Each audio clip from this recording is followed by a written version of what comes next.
I think the community knows, but I just want them to realize that, sometimes acknowledging some people is actually pretty cool.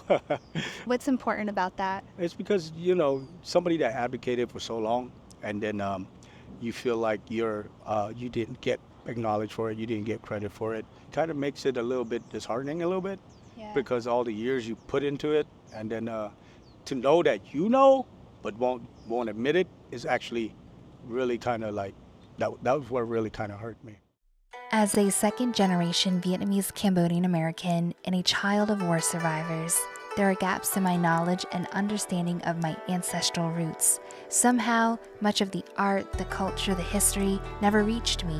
So, this is my way of learning, growing, and healing through community. Hi, everyone. Thank you for tuning in. Today, I have with me a special guest. His name is Visath Tarak Uk, aka Chef T. What he is known for is being an OG turned chef and using food to promote peace, which is a completely different life than you had lived Yes. in your earlier years.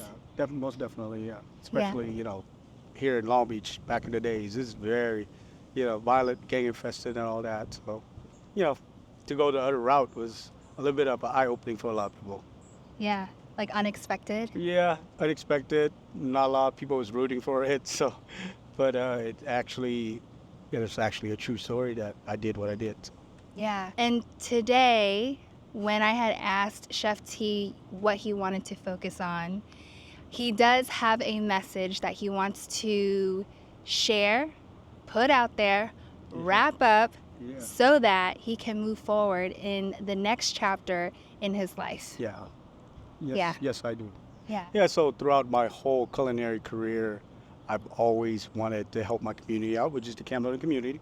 And I wanted to create this piece where all Cambodians and the restaurant unite together for one common cause for each other and help the community out. So I've been fighting for it for so long, and I did everything for it. I put it on my back and carried it, and even came up with, co-founder with my partner, came up with Cambodian Restaurant Week, and really kind of tied it at the end right there. And my dream that I wanted all these restaurants, all these Cambodians to come together and help the community came true. And I wanted to put Cambodia on the map. Before, nobody really know what Cambodian is. And also not that just Long Beach, I inspired the whole United States, and everybody's like popping up doing stuff that I always envisioned. But from the beginning, it was always me, and I really dreamt about it and really went there and executed it. And I was very bold. So I was always the first to do something before everybody else. And I wanted us to be more mainstream, and it got there. Even though I don't get the credentials and acknowledgement that I should get, but mostly everybody, hate me or don't, or like me, they know that it was all because of me, because I really had a vision to push this forward. A lot of people didn't think it would work, but it worked, and because I saw it work. Hmm. And I was bitter about it in the beginning, but you know what? I let it go because you know why? I went out there, I set something up that I wanted to do, and it happened. And you know what? It's what I always wanted anyways. So it's okay. That Yeah.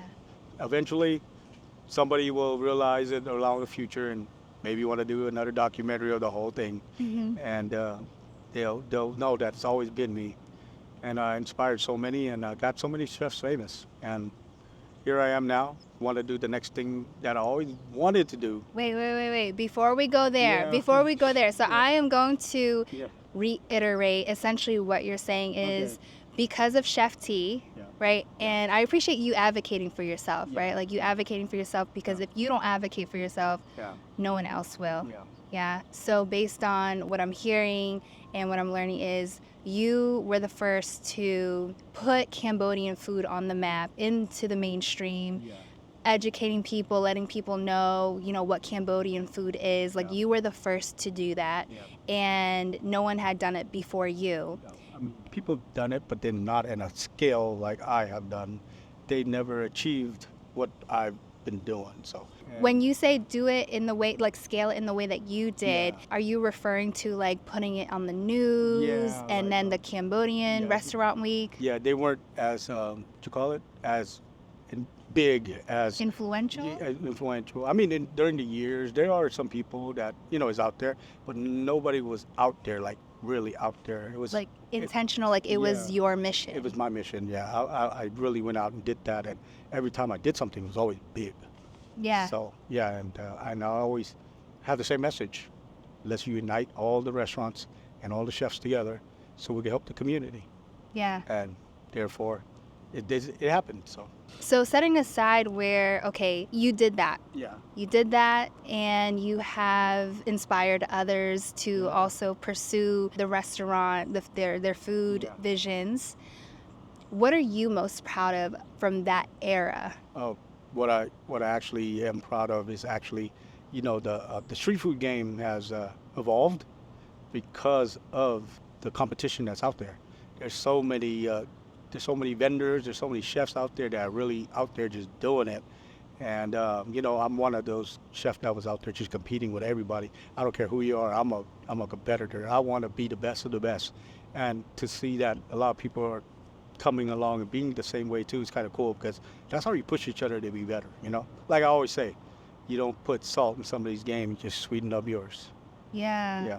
So that's one thing that I like. I like that Cambodia has like this edge now. They have this competitive nature. Before they were just like, whatever. But now it's like, okay, I want to be better. I want to be best.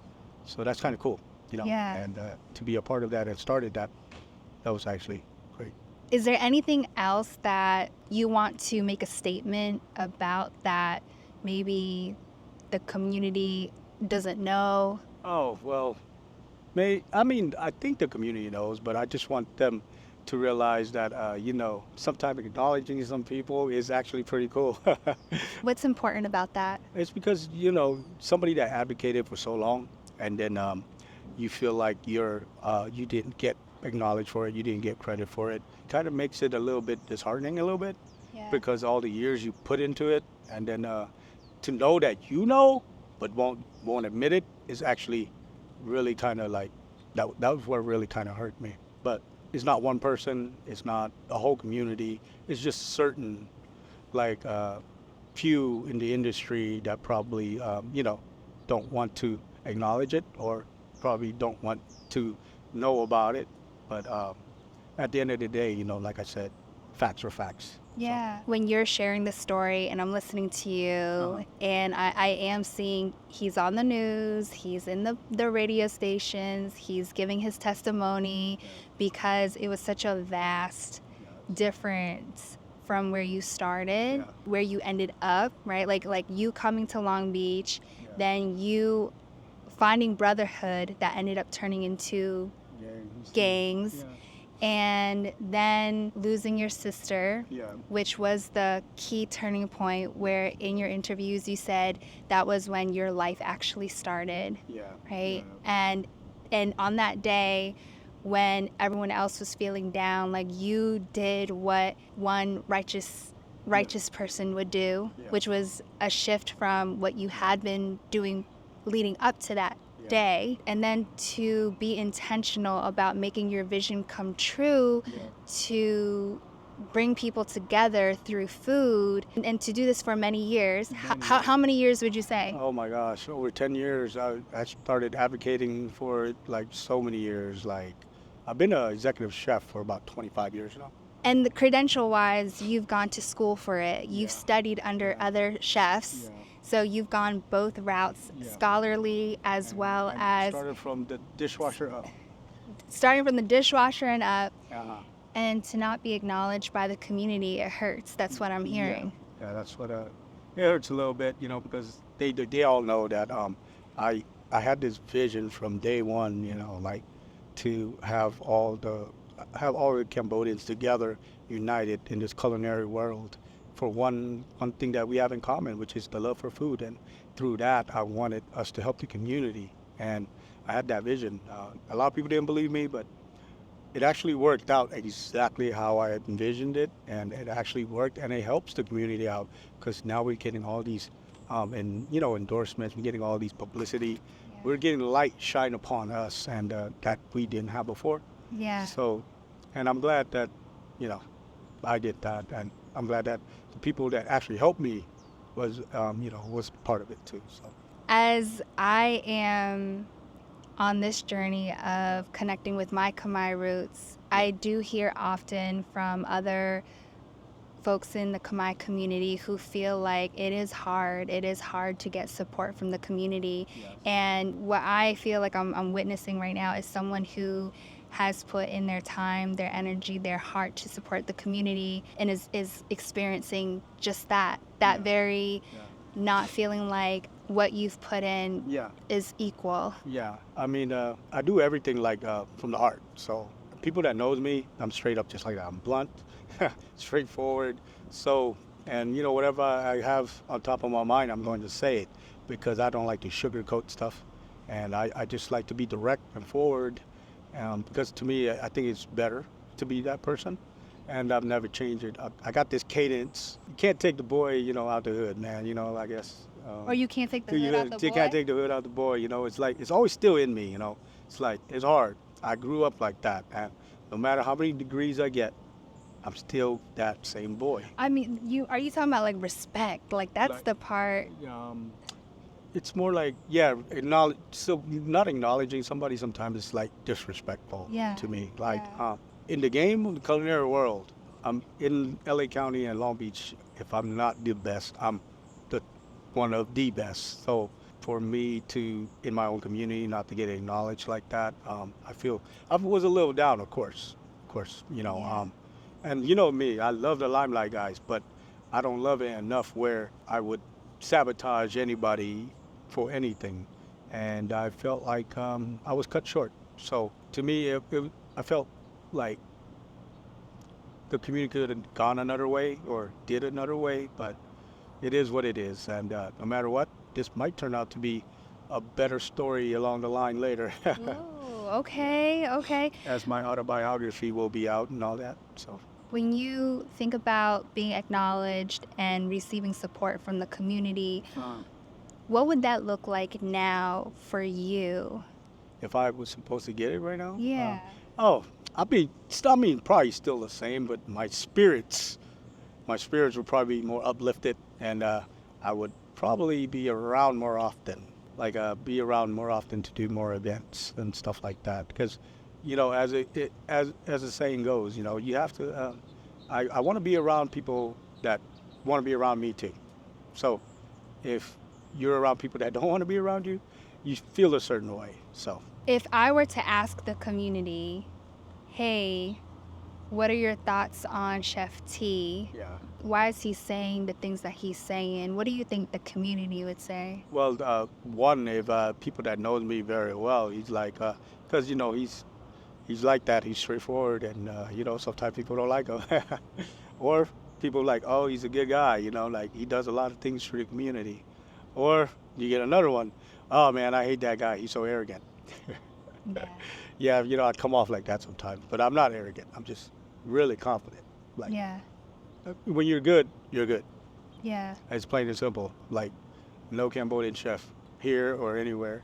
Maybe the executive chef of Michelin in Cambodia. Probably, yeah. But other than that, hands down, like, I'm almost untouchable in this area. Yeah. Yeah, so. How do chefs challenge each other respectfully? Well, one, the cook-off. The cook-off, okay. Yeah, or two, like if you're doing an event together, you try to up each other by, up each other's food. Like, just like in a rap game when you're featuring somebody, you want to be better than the guy that's on the track with you, right? So when you're a chef, if you're doing something with somebody, you want a dish that's better than his. So it's a competition, but it's a right competition. It's kind of like doing the right thing, pushing each other forward and pushing each other to be better, and that's what I like. It's not sabotaging anybody or nothing. It's just reality that, hey, I want to be better than you, but I'm going to do it the right way. Yeah. Yeah, and I'm all for that. I love that. I love somebody who want to challenge me. I take it all on. I'll throw it down in the street if I have to. That's the type of person I am. Like, man, I'll cook anyway. I could cook on anything. I could cook anyhow, anyway, anywhere, anytime. Okay, so what I'm hearing right now is you're claiming the title, hey, if you are not the best or the best, you are one of the best Cambodian chefs. And not just Cambodian, in Or Long not- Beach. oh. Yeah, one of the best chef, period. Okay, one of the best chefs, period. Yeah. Okay. And I know that for a fact. And a lot of people do too. Yeah. It's hard for some people to admit it because you should not dislike somebody personally because you don't like their personality or whatever. When it comes to the chef game, judge them for their skills. I want to come back to something that you said earlier about your spirit Yeah. and how receiving acknowledgement from the community would actually help you uplift your spirits. Yeah, of course. Because, everybody wants to be wanted because of recently, kind of like what's going on. It kind of like make me feel like, hey, like they don't need me no more, I guess. I don't need to be around and stuff like that. They can do it themselves. You see that attitude kind of comes in naturally because that's just how it is. If you feel like you're wanted and loved, you're gonna want to be around. If you feel like, nah, it's just whatever, then you're gonna be like that too. But I'm glad it happened this way, actually, because that actually opened my eyes to what you already know what I want to do next in my chapter of my life. Yeah. So. Okay, so I'm just going to, before we talk about this next chapter, I do want to reiterate, if you resonate with Chef T's story and experience, if you know him personally and you have seen his journey, please let him know. Let him know, what you see in him, help uplift his spirits because he needs... And also, if you feel the other way about me, I'll take that too. I'm not a guy that hates criticism. I'll take it all. Okay, wait, so feedback. You said, feedback. Now question, because you say I'm this type of guy. I'm straightforward, and some people will mistaken that, as too harsh. But if people actually give you feedback, are you open to change? If it's for the better. Are you open to change? Are you open to feedback if you've got... I respect everybody's opinion, so I would love people to feedback, like it's okay with me because I actually like it like that better because I'm direct. So he's direct because he wants you to be direct. So okay. Well, so that's just how I am. So all right. So he wants love and the tough love too. Yeah, that's always been like that, hand in hand, like a parent. Yeah. The Cambodian community, it means a lot to me because I vouched for it for so long, and I put my name on it for so long. And everybody in the downtown Long Beach and all that in the beginning, that's how they associate Cambodian was through me. And I kind of like, I spread the love to everybody. And I just felt like when it finally became what I always envisioned, people forgot about me and even thanked me. Or I did this, I got canceled for so many events because, like nobody wanted to believe in it. Nobody cared for it, but then I keep on pushing. Yeah. And I pushed restaurants. And I was annoying to all the restaurants because I would not give up on them. Yeah. Like, hey, come on, we got to do this. Now look, every restaurant is doing it. Every restaurant is there. And the people that didn't want to do it in the beginning, look at them. They act like they were there since day one. So at the end of the day, what I always envisioned is what everybody wanted anyways. I guess maybe they just didn't like me. Well, that's maybe how I perceived it, but I know there's a group of people, a lot of people that actually really supports me. Yeah. So, yeah. Are there any individuals that you want to give a shout out who have helped you on your journey? Yeah, there's so many. To Chef Victor Lopez, shout out to him. Shout out to my boy Danny boy. Shout out to him for taking care of me when kind of like nobody kind of did. Shout out to my mom and dad. Yeah, for sure. And shout out to my boy Phoenix. He's the drive that gives me more passion and more fire every day. Before I did everything for myself. Now I do it for, basically, and for me. Yeah. And I want to be a better person because of the kid. Yeah. And he actually made me calm down a little bit on some of the stuff Your son. I would say. Yeah. Your son. Yeah. Yeah. Before, I was blunt, but I was more harsh with my words. Yeah. Yeah. But he calmed me down and made me a better person in life. Yeah. Also, what I'm picking up too is you were there for people who didn't want to get involved, and you were there to push, and you say be annoying, and really just all it is just you were being persistent and consistent, and I saw the vision yeah. that I know that they don't see. So first I created this crew called Chefs Off the Boat. It's a crew of all these talented chefs that don't even know that talented yet, but I know they are. And this group got very famous. We were a boy band, basically. As in boy bands, as you guys know what happened to boy bands, when they get a little bit more fame, they start to break up. And that's what happened. But you know what, at the end of the day, it was so much fun to be around people that loved the same thing that you did.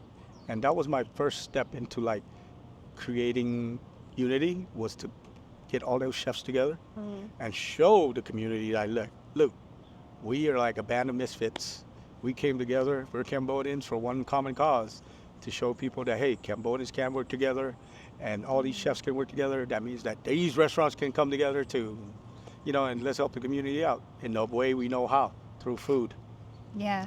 And I advocated for that for so long, and finally it happened. So all these chefs that were a part of that movement, do you have anything you want to say to them? No, I congratulate most.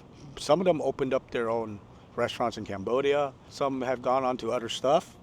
Then they're happy about it, even though I pushed him to come back. He don't want to come by. Maurice, yeah. And then I got some others that got famous, and I'm glad to be a part of his life. Cambodian Cowboy, glad to be a part of his life, to actually witness him become the person he is. And throughout it all, I made good friends. And even though we can't come together as a whole unit anymore, but individually, I have ties with them, like very, very tight ties with them, because at the end of the day, they all loved me. And I was the glue that held them together for so long, because, they all respected me. And respect, it comes with what you know. Yeah.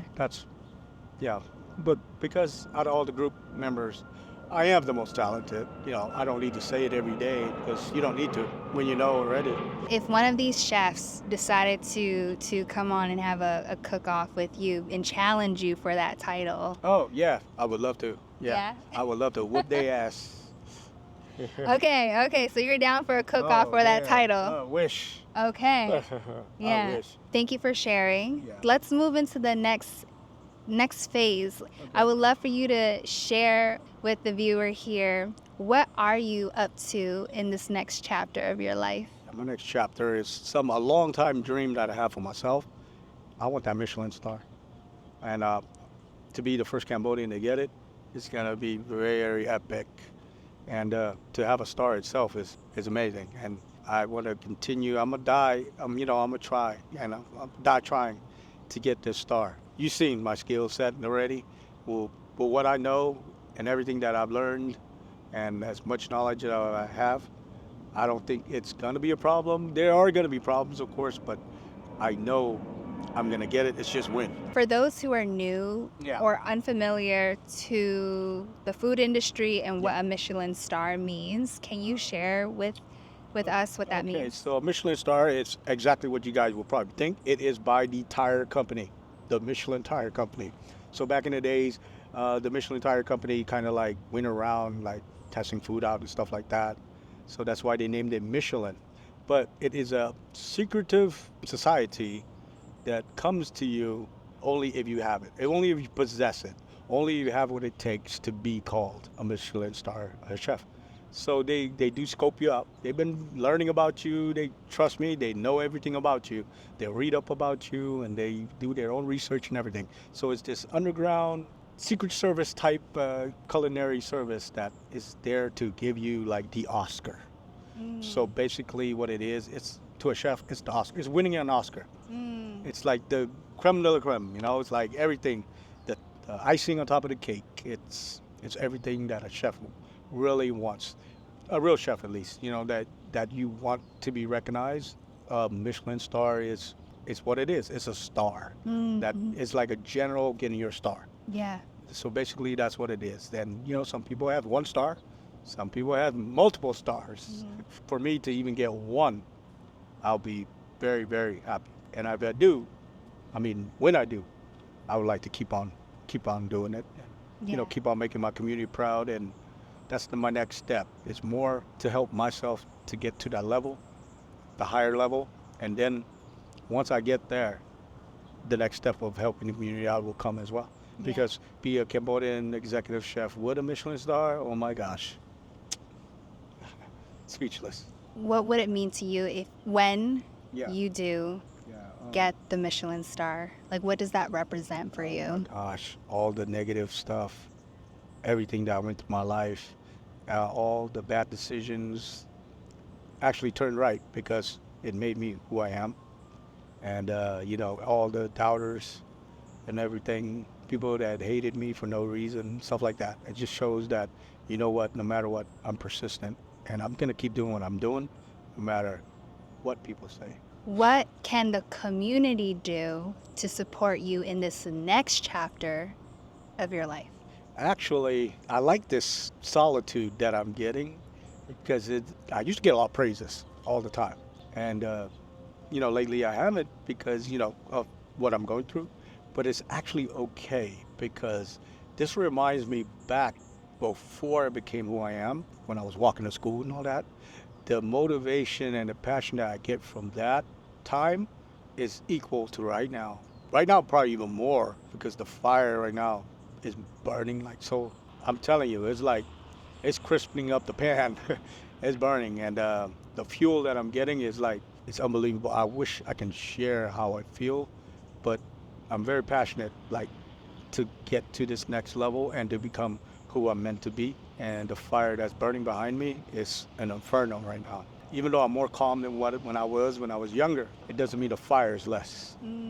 Yeah. It feels like you've got this fire more under control. You know what's crazy? I've learned how to control chaos. Okay. As an executive chef, there's gonna be chaos regardless. Running smooth in the kitchen is rare because unexpectedly things are gonna happen. It's not about that, it's about controlling it.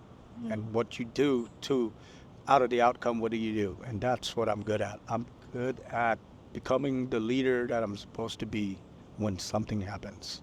When there's a fire, put it out. Yeah. Just not my fire. Yeah.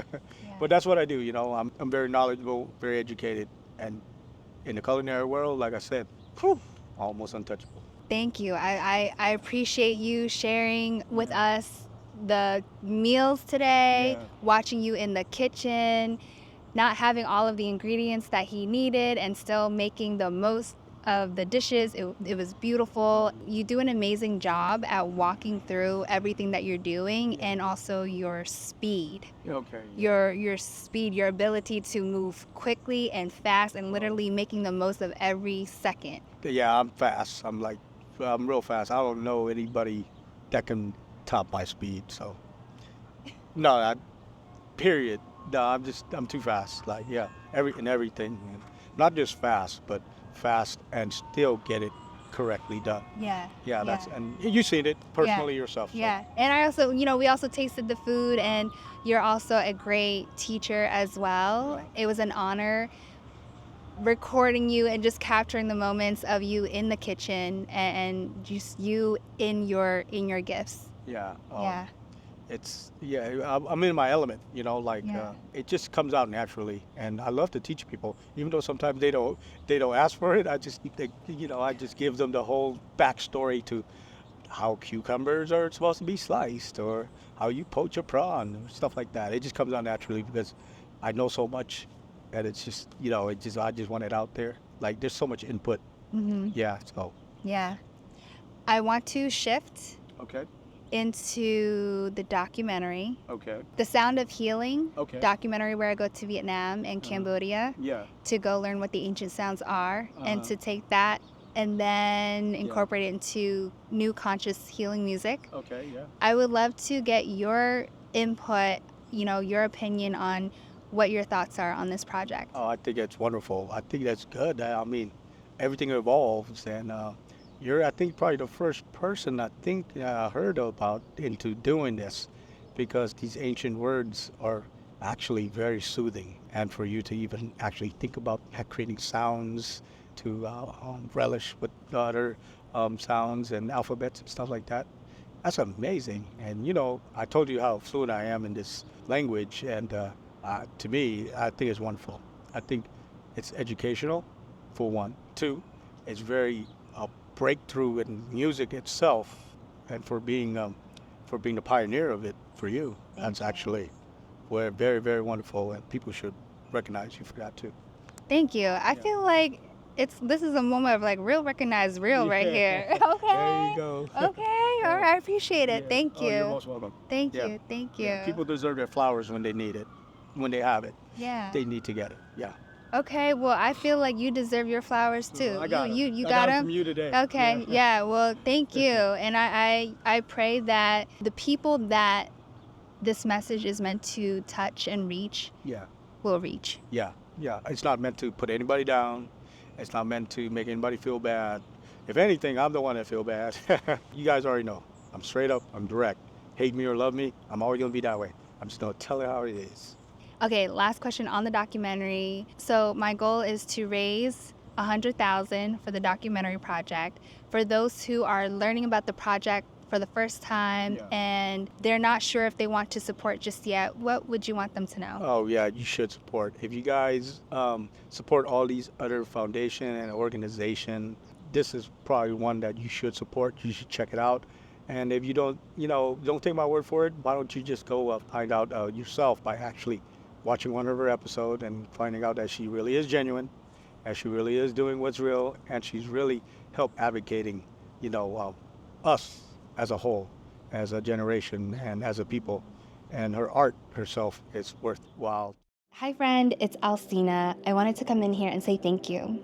Thank you for being here. Thank you for being a part of my journey. If you enjoyed this video, and maybe you have been following me throughout the whole entire Healing Through Community series, and you are behind the mission of generational healing, please consider contributing, donating to the Sound of Healing documentary project, where we go to Vietnam and Cambodia to go learn what the ancient sounds are, to then incorporate that into new conscious healing music. If you haven't heard my music yet, this is the time to do so. I'll include the link down below for you to check it out. It's on Apple, Spotify, YouTube, so that you can better understand what is conscious music, what is healing music. It's music that it's intentional to make you feel good, uplift you, motivate you. This is your opportunity to be a part of a project that will impact generations and promote healing beyond time and space and beyond the physical realm. This is a project that is near and dear to my heart, and it is also a divinely guided project. Next year will be the 50th anniversary since the end of the Vietnam War and the 50th anniversary since the start of the Cambodian genocide. 2025 is a big year, and that is our deadline to finish this project. But we can't do this project without your support. So please do what you can, spread the word, and if you can contribute, please do. And let me know if you have any questions, feedback, thoughts. Thank you for your consideration, and let's continue to heal and grow together. Bye for now.